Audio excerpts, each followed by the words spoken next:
Forms General. This is a general introduction to how to work with forms using the Bulma framework. Here we see different parts of form elements. We have input, drop down, text area, button. We can see how we can group objects together, how we can align them and make them span the full width, make them a multi-line construction here, and some alignment with labels at one side and the inputs at the other side. We can also see how we can use some sizes. So once again, this is a general introduction. In the coming lectures, you'll learn more about inputs, text areas, selects, checkbox and radio buttons, and file inputs.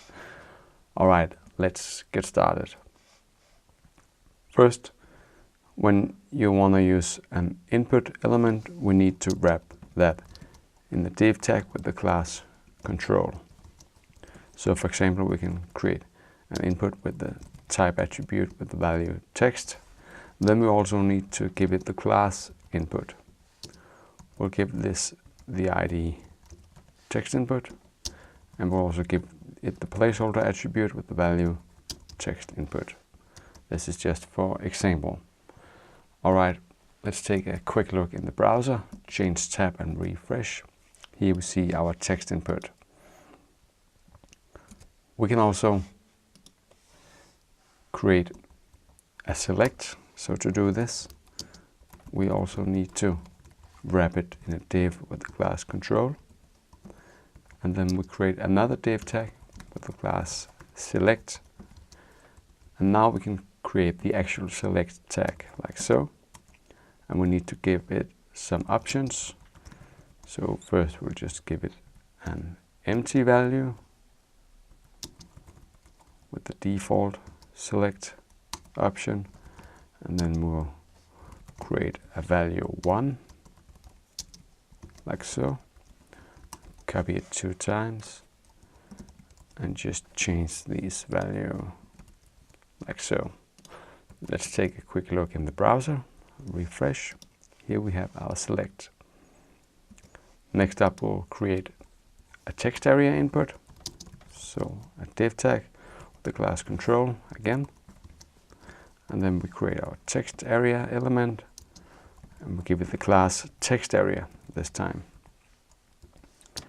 And we'll add the placeholder attribute with the value write your message here. And remember, this should be an empty element, but we need to close it again like so.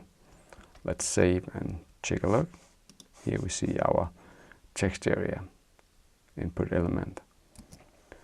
Finally, let's create a button. So we add another div tag with the class control. And inside this, we add the button tag with the type attribute with the value submit, and the classes button, and then the modifier class is primary to give the button the primary color. We'll close the button tag again and give it the text submit. Let's check this out in the browser. Refresh. Here we see our button. All right. Now, to help with the alignment and spacing in form fields, you should wrap a label, input, help text or button in a container with the class field. Let's see how we do this. First, we'll just create the wrapping form element, and then we'll now create our first field. So we add a div tag with the class field. Now we'll add our label element, and we'll give it the class label and the for attribute with the value text input. We'll also give it the text input and close our label tag again. Now we'll do the same as before, so I'll just copy this control here, paste it in. So now we have a control with an input with the type text. We see that this ID refers to the for attribute here, so they are now connected. We can also provide some help text, so we'll add a paragraph with the class help. Then we can write some descriptive help text for the input element like so. and close the paragraph tag again. We'll now add one more field here. So this will be a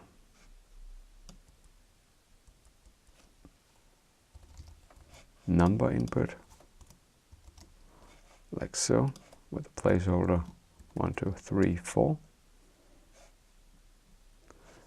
And we'll have a final field down here with a button, also inside this wrapping element with the class control. The button with the type submit, and the class is button and is primary, just like before. Let's save this and take a look in the browser. Here we see that we now have some nice spacing between our labels, input, help text, and between one field and the next field and the third field again. Alright, now let's see how we can create form add-ons. So first we'll do that with a button. So once again we need to add the div with the class fields. This time we'll also add the modifier class has add-ons. Now inside this we'll create our first control, a div tag with the class control, and this will be an input element with the type text and the class input and the placeholder keyword. After this control we'll add another control, and this will be our button. So just make it a type button, give it the classes button and is primary, and the text search. Let's save this and take a look in the browser. Refresh. Here we see that they are now connected. So this is a form add-on. We can also make this button a static button. So let's see how we do this. I'll just copy our code and then I'll remove the isPrimary modifier class and add the isStatic modifier class instead. So we'll now change a few values here. This will be an email input. Alright, now let's save and take a look. We'll refresh. Here we see an input for the email and we have the static button right here. Alright. We can also connect a select and a button with an input. So once again, we'll add the wrapping element, which is a div tag with the class field, and the modifier class has add-ons. Then we'll first paste in a select from up here. I'll just indent this. Now we have a select. I'll just change some value to better show this example. So we have the euro currency, then we have the dollar currency, and then we also have the pound currency symbol in here. Next will be a div tag with the class control again, and this input will be with the type number, and we need to give it the class input as always for input elements, and we'll give it the placeholder attribute with the value 1, 2, 3, 4. Finally, we'll add a last control, which will be a button, type button, and the class button, and the modifier class is primary, so a primary button with the text transfer. We'll close this again. Let's save and go back and take a look in the browser. Now we see that we have our drop down or select to the left side connected to our input, which is again connected to our button. Great. We can expand our input if we want to. To do this, I'll just copy this. And then to do this, we'll simply need to add the modifier class is expanded to the control wrapping our input element. So I'll save and go back to the browser, refresh. Now we can see that it has the full width of the browser window. All right. We can also make an add-on with a button and an expanded select. So to do this, we'll add a div tag with the class field, and the modifier class has add-ons. And now we'll create the wrapping element for our select, which will be a div tag with a class control, and the modifier class is expanded.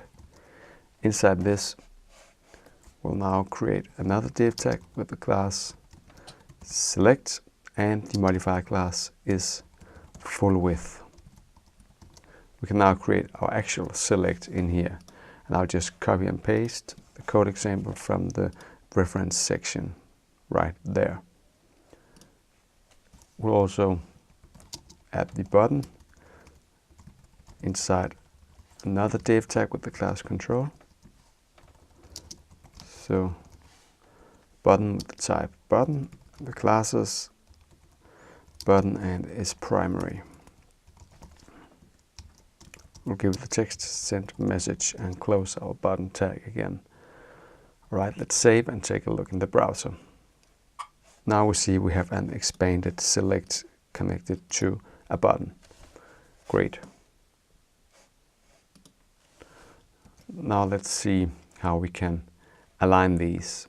So I'll just copy this form add-on up here with the select button and input.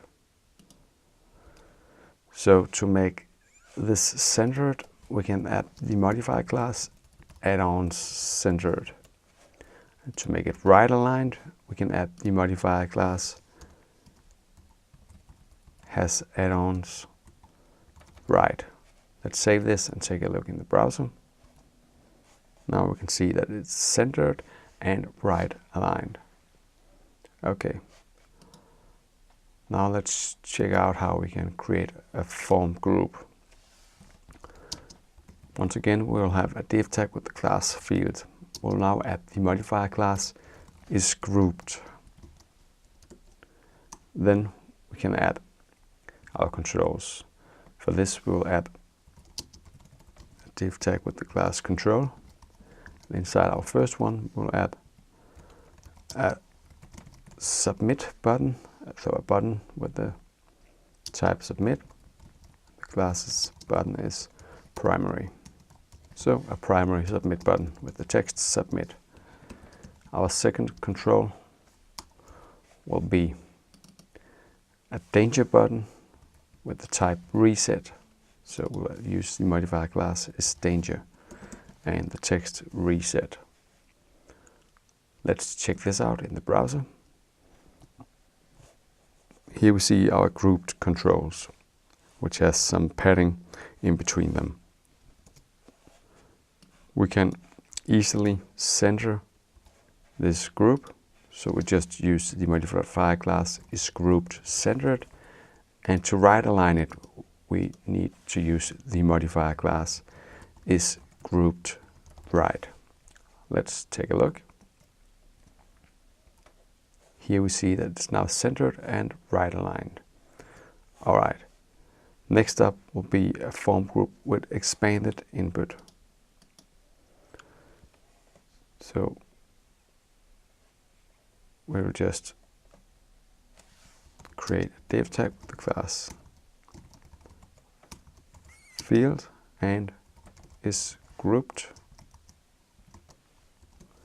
Inside this, we'll create our first control and we'll add the modifier class is expanded. And this will be where our input goes with the type text and the class input, and we'll give it the placeholder, the value keyword. Then we'll create another control, which will be for our button element with the type button, and the class is button and is primary. And we'll give it the text, search, and close the button tag again. Okay, let's see what this looks like. Refresh. Now we have our expanded input here, grouped together with the button. Now let's see how we can create a form group with multiple lines. So to do this, you need to create a div tag with the classes field, and the modifier class is grouped, and then one more modifier class which is grouped multi-line. Inside this we'll now create a lot of buttons, so we need to add the wrapping element with the class control, and then we'll create a submit button with the class button and the text button. Now we'll just copy and paste this a lot of times. Do it again like so. Okay, let's take a look in the browser. Now we can see that it spans 2 lines and now 3 lines. So this is for grouping in multi-lines. All right. You can also use an alternative, which is the buttons class, to create a multi-line list of buttons. You can learn about that in the elements section in the button lecture. Finally, we need to look at horizontal forms. To create this, we will need to add a div tag with the class field for each group of label and input, and then the modifier class is horizontal. Then inside this field, we'll need another div tag with the class field label for our left side where our label goes. Now we'll also add the modifier class is normal, which I'll explain more about a little later. Inside this we can add our label tag with the class label, and we'll give it the text label. Now we'll also create the right side of this field, which is another div tag with the class field body. Inside this we need to create one more div tag with the class field again, and now we can create our control for this side of the field. So a div tag with the class control, and for this we'll create an input with the type text, the class input, the ID text input, and the placeholder the value text input. All right. Now let's copy this field. So we'll do it like this, and we'll call this for long label. We'll do it one more time. Call this for even longer label, and we'll do one more time. So for this last one we'll remove our label, so this will just be for the spacing, and for the other two I'll just quickly replace our control. So first we'll copy our select right from the top of this page. So here inside this we'll paste in our control for the select, and we'll also copy our text area from up here like so, scroll down, paste it in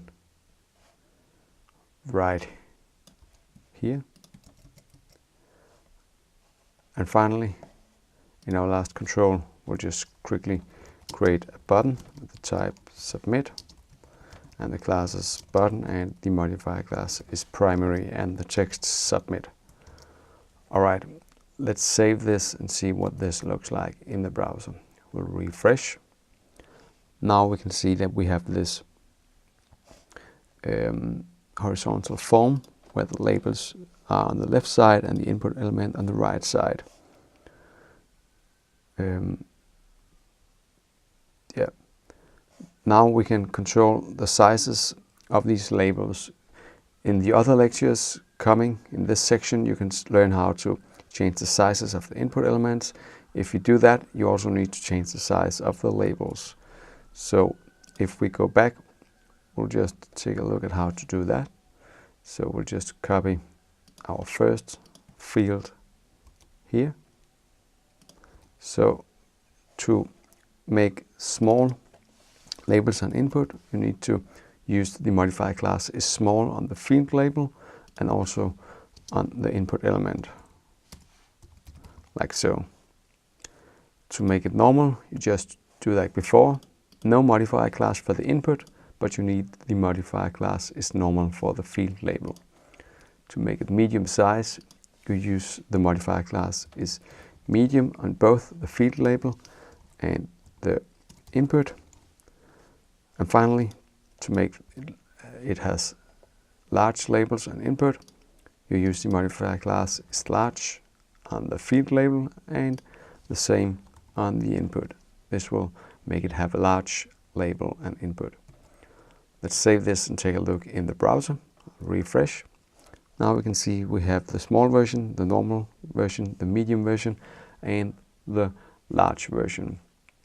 So this was the general introduction on forms and how to align them to different sides, multi-line, work with the label alignment for horizontal forms, and how to create form groups. You'll learn much more about these individual input elements, how to change colors and sizes and states and so on in the coming lectures about input, text area, select, checkbox and radio button, and finally file